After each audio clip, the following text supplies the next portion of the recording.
නාසයකින් ඒක ස්ටුඩියෝ එක CGI කරා නම් අනිවාර්යෙන් අච්චර තරුණ දේවල්ගේ තරු ටික දානවනි කියලා. යාලා කියනවා යාලට එවිඩන්ස් නැහැ කියලා කියනවා මේක ගෝලාකාරයි කියලා. ඇන්ටාර්ක්ටිකාව තමයි මේ ඔක්කොම යන්නේ නැතුව තියාගෙන ඉන්න වලල්ලක් විදියට තියෙන්නේ. අන්දටනේ පෘථිවිය වෙන වැට. ඉතින් ඒක හැමතිස්සෙම රවුන්ඩ්. එතකොට ෆ්ලැට් අර්තර්ස්ලා කියන්නේ මේක අඳ පැත්තට හැරිච්ච ඩිස්ක් එක. සූර්යයා සහ හඳ අතර තියෙන ඩිස්ටන්ස් එක 400ට එකයිනේ හරියටම. කවුරු කෙනෙක් ප්ලාන් කරපු දෙයක් වෙන්න බෑ. ජීවත් වෙන්න පුළුවන් වාතාවරණයක් නැහැ මං හිතන්නේ. හඳ නැති වුණාට පස්සේ. ඉර නැති වුණාට.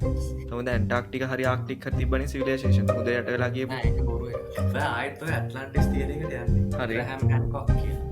ග්‍රෑහම් හැන්කොක් එක තියරි එකක් ඔය Netflix ඩොකියුමන්ටරි එකක්. Documentary එක. Ancient Apocalypse කියලා දැක්කා. ඔව් මම යෝක බැලුවත් මම ස්ට්‍රීම් දන්නවා ඔබ ඒක බලලා තමයි ඇට්ලන්ටිස් කතා කියන්නේ. මම බැලුවා ඔය සීන් එක මම බැලුවා.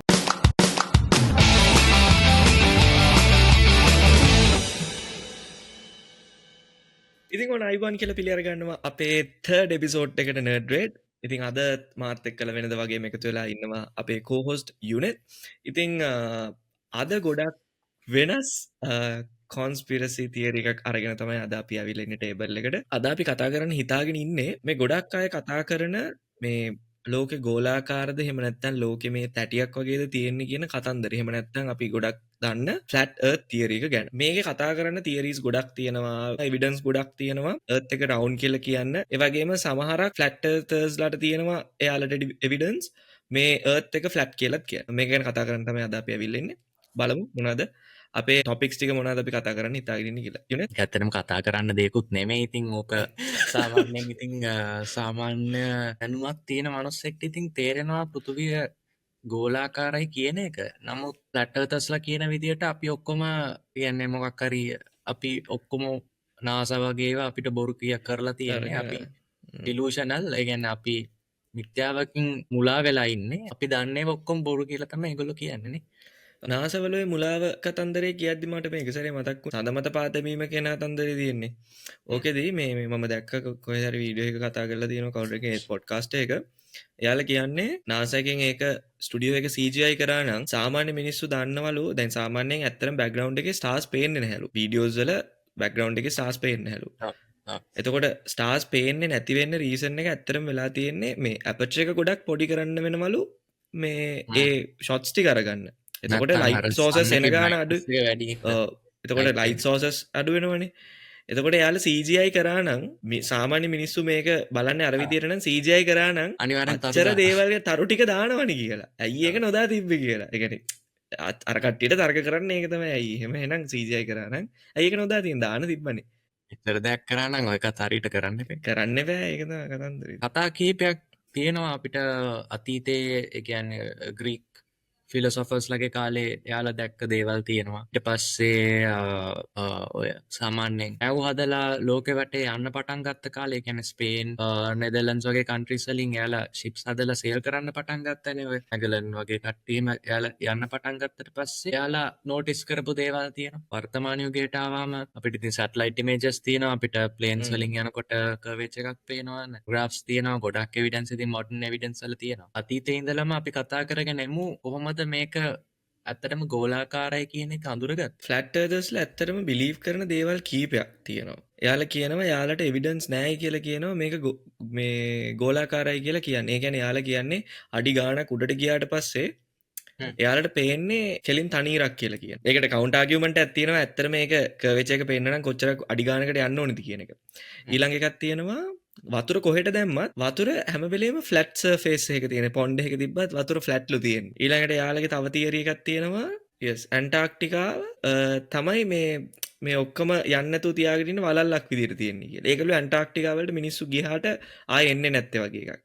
මම කියන්නේ ෆ්ලැට් අර්ත්ස්ලා හරි කියලා. මම කියන්නේ ෆ්ලැට් අර්ත්ස්ලාට හරියට බන් නොලෙජ් එක දීලා නැහැ. උන් එක්ක ඉස්කෝලේ ගිහිල්ලා නැහැ. එක මොකක් හරි දෙයක් වෙලා තියෙනවා. උන්ට ඒක ඒ කියන්නේ 100%ක් ඇත්තරම ලෝක ජනගහනයෙන් මේ වෙනකොට 100%ක් ඒත් අවුරුදු 6කට කලින් මම බලපු ස්ටැට්ස් වල හැටියට 100%ක් මේ වෙනකොට ෆ්ලැට් අර්තර්ස්ලා විදිහට බිලීව් කරනවලු.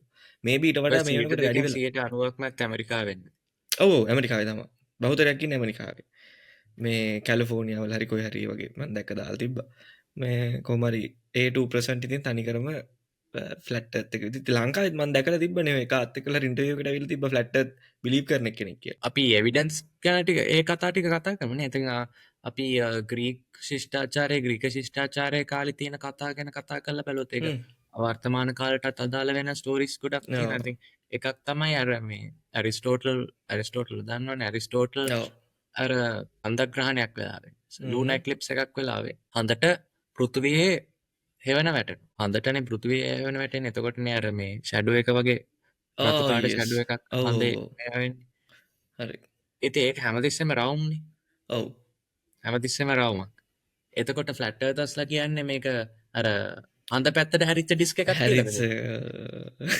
මොකද ඒක එහෙම වුණා නම් දැන් හඳ හැමතැනම එක තැන නෙමෙයි හැමදාම එක තැන නෙමෙයි තියෙන්නේ ලුනා එක්ලිප්ස් එක වෙනකොට. ලුනා එක්ලිප්ස් එක වෙනකොට හඳ තැන් තැන් වලට යනවා ඒ කියන්නේ. මේ අවුරුද්දේ ලුනා එක්ලිප්ස් එක තියද්දි හඳ මෙතන එන්න පුළුවන්. තව අවුරුදු ගානකින් ලුනා එක්ලිප්ස් එක හඳ වෙන තැනකනේ. හැබැයි කොතන හඳ තිබ්බත් පෘථිවියේ ෂැඩෝ එක රවුම්ම තමයි. එතකොට ඕනම ඇන්ගල් එකකින් ෂැඩෝ එක රවුම් වෙන්න නම් පෘථිවියේ හැඩය මොකක්ද කියලා හිතන්න පුළුවන්. ගෝලාකාර වෙන්න ඕනේ අනිවාර්යයෙන්. ගෝලාකාර වෙන්න නේද? බෝලයක් මෙහෙම තියලා අපි ලයිට් එක කොහෙන් ගැහුවත් වැටෙන ෂැඩෝ එක රවුම. ඒක තමයි ඇරිස්ටෝටල් එතන නියාමනය කරපු දෙයක්. මට මේක සැරේ මතක් වුණේ මේ ඔය කතන්දරෙත් එක්කලා. සූර්යයයි හඳයි පෘථිවියයි අතර රේෂියෝ එකක් විදියට ගත්තොත් සූර්යයා සහ හඳ අතර තියෙන ඩිස්ටන්ස් එක 400ට එකයිනේ හරියටම. අද වශයෙන් 400ට එකයි. එතකොට සයිස් රේෂියෝ එකත් 400ට එකයි. 400ට එකයි. කොහොමද ඉතින් එහෙමනේ වෙන්නේ ගොඩක් වෙලාට. මේ කියන්නේ හරියට මෙහෙම නැල්ල වැටෙන්න නම් ඒක වෙන්න ඕනේ නේ. ඕ ඒක හින්ද තමයි හරියටම හැවනැල්ල වැටෙන්නේ. මම මේ චන්ද්‍රග්‍රහණය නෙමෙයි සූර්යග්‍රහණය. සූර්යග්‍රහණය. ඔව් මාත් කියන සූර්යග්‍රහණය තමයි. හඳේ ඩිස්ක් එක ඇවිල්ලා හරියටම ඊට වැහෙන්න නම් ඔව් අර ඩිස්ටන්ස් රේෂියෝ එකයි සයිස් රේෂියෝ එකයි එක වෙන්න. එක වෙන්න ඕනේ. හරියට මොකද ඒක හරියටම බලලා සෙට් වෙනවනේ. ඒක ලොකු වුණා නම් ඔන්න කමන්නේ නැහැ. ලොකු වුණා නම් පේන්නෙම නැතුව යනවා. සමහර කාලවල පොඩ වෙනස් වෙනවා. මොකද හඳ එහෙම ලඟ වෙනවනේ පෘථිවියට. එතකොට තව එකක් තියෙනවා. පෘථිවියයි හඳයි ගත්තොත් පෘථිවිය හඳයි 1:4 තියෙන්නේ. බහලා තියෙනද මේ හොලමූන් තියරි එක ගැන. ඒ කියන්නේ ඔය ඔක්කොම මචං පර්ෆෙක්ට් නම්බර්ස් වෙන්න කවුරු කෙනෙක් ප්ලාන් කරපු දෙයක් වෙන්න බැරි. උඹේ තියෙන ඔපිනියන් එක මොකක්ද ඒකට? පර්ෆෙක්ට් නම්බර්ස් ආරක 1/400යි සයිස් එකත් 1/400යි. මෙහෙමයි 1/400 කියන්නේ 1/400 නොවෙන්න පුළුවන්. සාමාන්‍යයෙන් 399.1 එහෙම නෙමෙයි අපි දල වශයෙන් කියන්නේ හැම එකක්ම නෑ. හැබැයි දැන් ඇත්තටම මූන් එක නැති වුණොත් පෘථිවියේ තියෙන හැබිටට් ප්ලැනට් එකක් වෙලා තියෙන එක හඳ නැති වුණොත් මුහුදු ගොඩ ගලනවා. ඔය ඔක්කොම ප්‍රශ්න ටික එන්න කරන්න ඕනේ. සීතල එක විදිහට නැති වෙලා එකපාරට මොක නැති වුණා. නැහැ හඳ තිබ්බ හින්දා ජීවය ඇති වුණා වෙන්න පුළුවන් ඔබ කියන්නේ. ඔව් ඒක තමයි. ඒක අනිත් පැත්තට ගත්තොත් ඒක හරි. ඒ වුණාට දැන් මට තව කතන්දරයක් තියෙනවා. උඹ හිතපන් හියුමන්ස්ලත් කොහෙන් ආව කියලාද කියන්නේ? ඒක තනි සයිල මොකද ඇමීබනේ. ඔව් ඉතින් ඒක ඉවලූෂන් ඇමීබගේ ඉඳලා ඉවලූෂන් එකේ ඉඳලා එහෙම ආවා. කෙනෙක්ගෙන් ඉවෝල්ව් වෙනවා. හරි උඹ දැන් අපිට කලින් හිටියේ කවුද? හෝමෝස් අපි හෝමෝසේපියන්ස් නේද? හෝමෝ නියන්ඩර්තාලිස්. හරි. මම දන්නවා ඉරෙක්ටස් ඉන්නවා ඉරෙක්ටස් හෝමෝ නියන්ඩර්තාලෝ. හෝමෝ ඉරෙක්ට් හරිනේ. උඹ හිතපන් දැන් ඒ පිටිපැස්සට කියන මේක ගත්තොතින් ඇත්තටම බං අර ඩිවලොප්මන්ට් එක හරි අඩුයි. දැන් හෝමෝ සේපියන් කියන ඩිවලොප්මන්ට් එක තමයි පට්ටම ඇඩ්වාන්ස් ඩිවලොප්මන්ට් එක. ඒ කියන්නේ උන් තමයි පට්ටම පර්ෆෙක්ට් ලෙවල් එකක මේක නැචරලි හැම දෙයක්ම වෙන්න පුළුවන්. එවලූෂන් තියරි එක ඕකනේ. එවලූෂන් එක නැචරල් සිලෙක්ෂන් එක ගත්තාම ඔය පර්ෆෙක්ට් නැති ජීන්ස් ටික මැරලා යනවා. පර්ෆෙක්ට් ජීන්ස් ටික තමයි ඉතුරු වෙන්නේ. ඒක තමයි ඉතින් ඒක නේචර් එක ඇදිලා තියෙන විදිය. ඒ නේචර් එයාලා ඉන්න එන්වයරන්මන්ට් එකට හරියන ජීන් එකක් හැදුනහම ඔය රැන්ඩම් මියුටේෂන්ස් වලින් එන්නේ. ඔව්. ඒ කියන්නේ අපි තුමු නිකන් කැලේකට මිනිස්සු දෙන්නෙක් ඇති වෙනවා. එකෙක් සුදු එකෙක් දුඹුරු. දුඹුරු. ඔකේ සර්වයිව් වෙන්නේ දුඹුරු එකා තමයි. ඉතින් සුදු එකව කනවා මොකෙක්. එතකොට අර සර්වයිව් වෙන්නේ බ්‍රවුන් එක්කෙනාගේ ජීන්ස් ටික. එතකොට බං මේ හැම දෙයක්ම රැන්ඩම්ද? රැන්ඩම් මියුටේෂන්ස් වලින් ඇතිවෙච්ච නන් රැන්ඩම් සිලෙක්ෂන් එක. මම කියන්නේ හෝමෝසේපියන්ගේ කතන්දරේ ඒ DNA එක perfectly planned DNA එකක් කියලා. දැන් ඔබ කිව්වනේ ඒක randomly selected natural choice කියලා. ඒක ඔය තියරි එක තියෙනවා. ඒක perfectly planned DNA එකක් කියන එක හරි. මොකද ඔය සයින්ටිස්ට්ලා කියනවා ඕක ඔය ජීන්ස් හැදෙන විදියට ජීන්ස් ඔය DNA මේවා ටික හැදෙන විදියට ඔය හියුමන් කියන ස්පීසිස් එක කොහේ තව ප්ලැනට් එකක අපි රැන්ඩම්ලි ඕක හැදෙන්න දුන්නොත් ආයෙත් ඒ හියුමන් කියන ස්පීසිස් එක ඒ ජීන් එක හැදෙන්න තියෙන පොසිබිලිටි එක ඉන්ෆිනිට්ලි 0. ඒ කියන්නේ ඒක නැවත ඇති වෙනවා කියන එක හිතා ගන්නවත් බැරි තරම් රෙයා ඉවෙන්ට් එකක්. එච්චරට රෙයා ඔකරන්ස් එකක් තමයි මේ ලිවිං ස්පීසිස් ඇති වෙලා ඒක ඉවෝල් වෙලා ඒ කියන්නේ මේ බ්‍රීතිං රීප්‍රොඩියුසිං ඔය මේ ස්පීසිස් එක ඇති වෙලා ඒක ඉවෝල් වෙලා මේ හියුමන් කියන ලෙවල් එකට එනවා කියන එක ඔයා කියනා වගේ රැන්ඩම් වෙන්න බෑ. ඒක තමයි මගේ මට ඒක ලොකු ප්‍රශ්නයක් තිබ්බා. හිතපන් හැබැයි ඒක දැනට තියෙන තියරිස් අනුව රැන්ඩම් හින්දා තමයි ඒක හින්දා ඇති වෙලා තමයි තියෙන්නේ. වෙලා තියෙන්නේ. ඒක හරි. එතකොට මොකද මං මෝස් අපේ පර්ෆෙක්ට් data එක කොහරි සිලෙක්ට්ලා ඇවිල්ලා අර නිකන් මම ට්‍රීස් එකක් ගිහලා ග්‍රාෆ් එකක් මෙහෙම ගිහලා මෙහෙම ගිහලා අන්තිමට පර්ෆෙක්ට් එකක් තමයි කොහෙන් හරි ඉතුරු වෙන්නේ. ඉතුරු බ්‍රාන්චස් ටික මැරලා. අපි මේ දැන් මේ කතාව කොහෙවත් යන්නේ නැහැ නේ. යන්නේ ඒක තමයි. එහෙනම් නැවතත් අපි යමු අපේ ෆ්ලැට් එර්ත් එකට. අනිත් එක හ්ම්. ෆ්ලැට් තියරි එක. ඕකේ මේ තව ඔය ග්‍රීක් කාලේ ඇලෙක්සැන්ඩ්‍රියා වල හිටියා තව සයන්ටිස්ට් කෙනෙක් ෆිලොසොෆර් කෙනෙක් එරටොස්තනීස් කියලා කෙනා. එයා දැන් ඊජිප්ට්වල ඇලෙක්සැන්ඩ්‍රියා වල තමයි එයා හිටියේ. එතකොට ඊජිප්ට්වල පල්ලෙහා සවුත් ඊජිප්ට්වල සදර්න් ඊජිප්ට්වල නගරයක් තියෙනවා මේ අස්වාන් කියලා. ඒක දැනත් ඒකේ නම අස්වාන් තමයි. කලින් වෙන නමක් තිබලා තියෙන්නේ. අස්වාන් වලට හරියටම දවල් 12ට එහෙ තියෙන කණුවකට ෂැඩෝ එක නැති වෙනවලු. හරි. දැනුත් තියෙනවනේ zero shadow day කියලා එකක්. ඒ කියන්නේ ඔව්. හරි මේ අපි ළඟදිත් හිතමු එකක් දවල් තිබ්බනේ. 12ට ඔය කණුවේ හෙවන නැති වෙනවා. හ්ම්. එන්නේ හරියටම හෙවන යනවා ඒක යට. ඔය කතාව එයා අහනවා එයාට ඇහෙනවා මේ අස්වාන් වල මේ වෙලාවට මේම එකක් වෙනවා කියලා.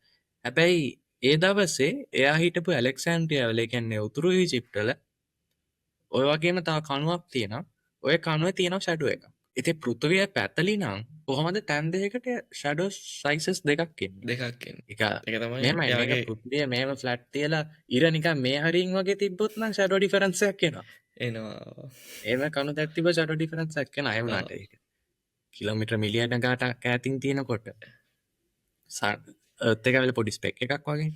එතකොට ඕකේ ඉර එහෙ මෙහෙ වුණා කියලා ලෙන්ත් ඩිෆරන්ස් එකක් එන්නේ නැහැ. ඔය ඉරේ ඇන්ගල් එක අනුව ඒ කියන්නේ පෘථිවියට සාපේක්ෂව ඉරේ ඇන්ගල් එක එහෙ මෙහෙ යනකොට මේකේ ස්කර්ව් සර්ෆස් එකක් හින්දා කණු දෙක එයා ඔය මේ කණුවේ ඒ කියන්නේ ඇලෙක්සැන්ඩ්‍රියා වල තිබ්බ කණුවේ ෂැඩෝ එකේ ලෙන්ත් එක අරගෙන ඕකේ ඇන්ගල් එක බලලා එයා අර අස්වාන් වල තිබ්බ කණුවේ මේ කණුව අතර දුර බලලා හ්ම්. ට්‍රිග්නොමෙට්‍රි වලින් ඔයාලට කර්වේචර් එක මෙෂර් කරන්න පුළුවන් නේද?